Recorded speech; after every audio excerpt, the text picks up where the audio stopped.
Hello everyone, welcome to our channel Empower Africa Now. It's just a few days that we launched this channel, and I want to take this opportunity to thank all of you who have contributed, who commented on the last video that was posted, and those of you who subscribed as well and shared the video to others. I appreciate it very much. I hope you are staying safe wherever you are, and that you are following the recommendations that have been put forth in your communities to stay safe. I mean, the public health recommendations. This is a difficult moment of coronavirus pandemic, and I can only hope that we will come out of this healthy. So today I bring you another message of hope, of inspiration, especially to those of you who may be demoralized by the recent events of discrimination and demeaning videos out there coming from China and from all other countries. I think videos from China are very prevalent right now in the social media. What I'm about to show you, you might have already seen it. But I just thought that I comment on this video and we look at what we can learn from it. As you know, this channel is not in the business and will not be in the business of breaking news, competition to break news. That is not what we do. But we will take information out there and analyze it and see what we can learn from such information going forward. It may be news items, it may be scientific literature, it could be entertainment information. We will together analyze it and draw some lessons and conclusions. So here we go. The video I'm about to talk about has been characterized as the most discriminatory video in the world, the most discriminatory commercial act in the world. I guess you might have already seen it. But I've also posted this video on my Facebook page. This video is concerning a black brother who apparently was a painter in the home of a Chinese lady, and he was given detergent with his body, his face covered with paint. He had spots covered of paint on his face, and he was then pushed into a laundry machine and he came out Asian. So this is very controversial, it's despicable, and we wonder whether being black means dirty, that you now have to wash off the color with some kind of a bleach to come out as Asian, whatever that was meant to be. So without much ado, I will just share an excerpt of the video with you. We will watch it and analyze it together. Just a moment there. Officials in Beijing are distancing the government from a commercial that's been widely condemned as racist. The ad for a laundry detergent shows an African man's black color being washed off. China's foreign ministry says the commercial has not affected relations with African governments. CCTV's Rowie Ruttenberg reports.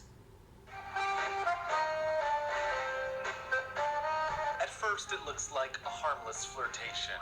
A Chinese woman washing her clothes, luring in an African worker who's been painting her home. But instead of a kiss, he's given a tablet, laundry detergent, then dunked into a washing machine. Moments later, he emerges Asian. The suggestion, his color has been washed clean. On Monday, Chinese officials tried to distance the government from the controversy and from the potential fallout. We have maintained incredibly friendly relations with all peoples of different nationalities and different races in this world, as well as all of their countries. We share mutual respect and equal treatment with them. As far as I know, this is an isolated, uncompromising act by a commercial company. She says no government has yet lodged a complaint, and hailed China's, quote, brotherly relations with African countries. In a statement issued over the weekend, Shanghai Leixin Cosmetics expressed, quote, regret that the ad caused controversy, adding, we will not shun responsibility for controversial content. We express our apology for the harm caused to the African people because of the spread of the ad. But some foreigners living in Beijing think it's not enough. They should apologize much. So we're going to stop here. We stop right now and analyze what we've watched. So, well, starting with the message from the lady from the Ministry of Foreign Affairs. Well, I must commend the ministry and her for coming out to condemn this and speak about it. But I hope they don't end there, because this condemnation is not enough. The condemnation in itself, and I will not even call it a condemnation, the statement in itself was not strong enough. She did acknowledge the fact that they maintain good relations and treat people equally across all other countries. But I want to draw your attention to aspects of the statement, because she says this is an isolated event, an isolated controversial event. Let me use her exact words. Isolated, uncompromising act. So is it really an isolated, uncompromising act? Is it isolated because it is a video involving a detergent and washing a black man to Asian? Or isn't she aware of the other issues in the communities out there where blacks are being prevented from going into shopping centers? Or even prevented from going into their rental accommodations. So how could she characterize this as isolated, uncompromising act? In any case, I still want to commend their effort for making a statement. At least they're having a statement. You see the reaction, and that's how governments react. They see how actions that are done not by them, but companies in their country can potentially damage their relationship with other countries, businesses. And so they come out with a quick statement and they react. On this note, I want to draw your attention to something that she says, which is the reverse on the other side in our African context. She says, no government has launched a complaint. No African government has launched a complaint. Can you imagine that? She takes particular note of this fact. Why is it so? This is just to tell you that she's basically saying that because there is no complaint, this is not a big deal. Because if it were a big deal, they would have had complaints from African governments. Okay, either individually or joint statements, maybe a statement from the AU. There's not been any. And so she makes her statement and then closes off the whole thing to the media that is out there. She's got an audience made up of international media to remind you, hey, despite this stuff being controversial, we haven't had any complaint from an African government. So you see how being laid back and not being proactive does not really do us that much good. Our African governments, whoever are advising those leaders, you need to step up to the plate. You have to provide some information to help them guide policies. Okay, we've got to make statements to have a footprint in the world in this kind of situations. Do your work. Even if you provide such information and it's not implemented, you know that at least you have done it. Okay? Governments are supposed to have policy analysts or whatever you call them, who are watching whatever is going in the world and providing that information to the leaders to act on our behalf. So that is it for the ministry statement. Let us look at what the company itself has provided as a statement. I looked up that company. I actually wanted to contact them and to write to them. I haven't got their contact yet.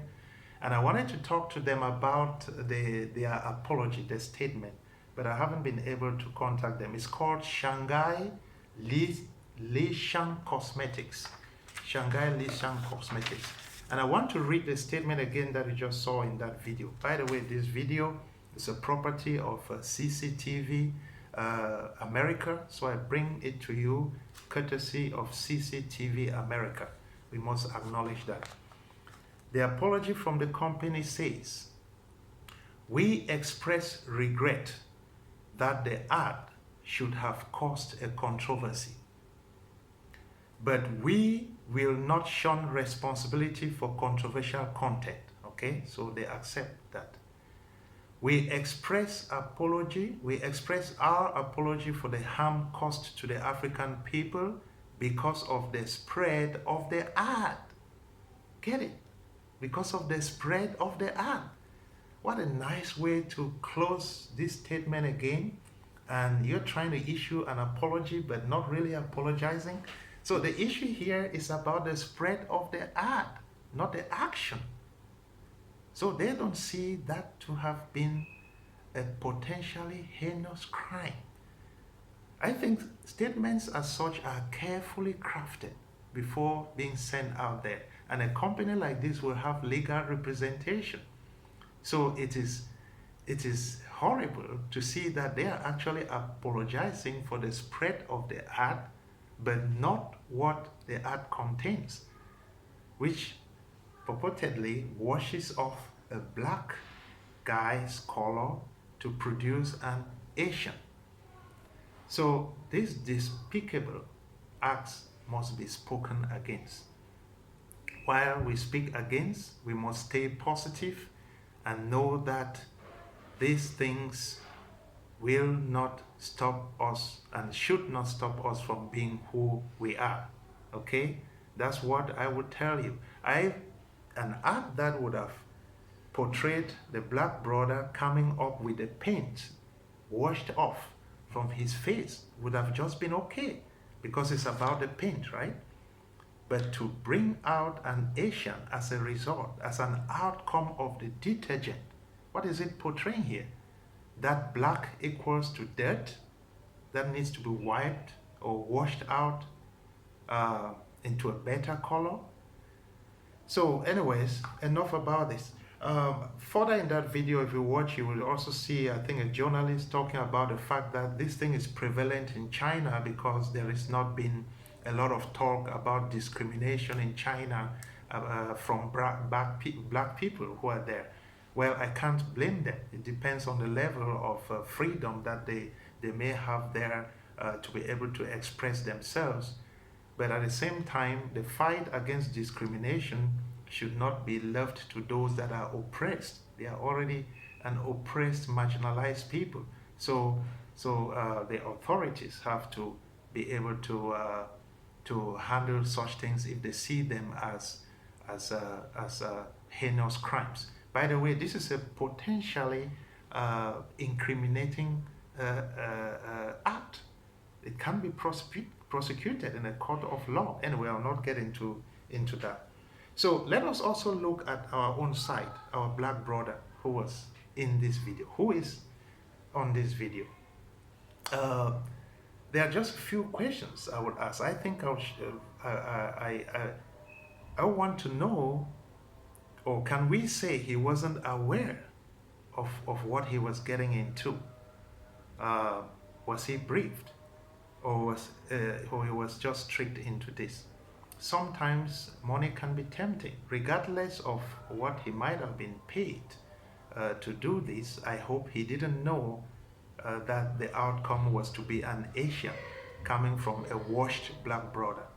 So sometimes when we get into deals as such, we need to ask for terms of reference. You need to read them, you need to sign them, okay? You need to sign them to know what you're getting into. I hope he has not been demeaned as others, including myself, have been, because especially if he knew what he was getting into. So those are some of the things that I wanted to bring to you in this message, and to close by saying that we must take home some lessons. We must again be very vigilant in what we get ourselves into. Oftentimes we need to step back and reflect on the actions, on documents, on involvements before signing. I know getting to a bank or to a rental company to rent a car or whatever, I know we usually have all of these statements, and they'll tell you sign here, sign here, sign here, or initial here, and we just initial. Those things usually have some terms that are written in fine print that we need to read them and understand. I'm not saying that that was the case here. I'm just saying it could have been the case. So anyways, this, I just thought I'd update you and keep you not demoralized. Let us be strong and march forward. I call upon you again, if you have not yet subscribed to the channel, hit the subscribe button right there at the bottom of your screen. In our next video, we will continue our discussion around the coronavirus. We will look at the trials that are ongoing, okay? Who is doing what and where, and we'll start to prepare our people about expectations of vaccines, because I know there's already a lot of jargon out there about vaccinations here and there. I know WHO came out weeks ago to say Africans will not be used as guinea pigs for vaccine testing, but we have to keep monitoring and tracking and informing our population about the developments in the vaccination studies. Okay, vaccines are not a bad thing. They're good for improving human health, but they must be done right. We must be informed. When you're recruited to take part in a study, we must make sure that you have all the necessary information to participate or not participate. So I look forward to seeing you in our next video. That is the content we will start developing in the coming days. Thank you.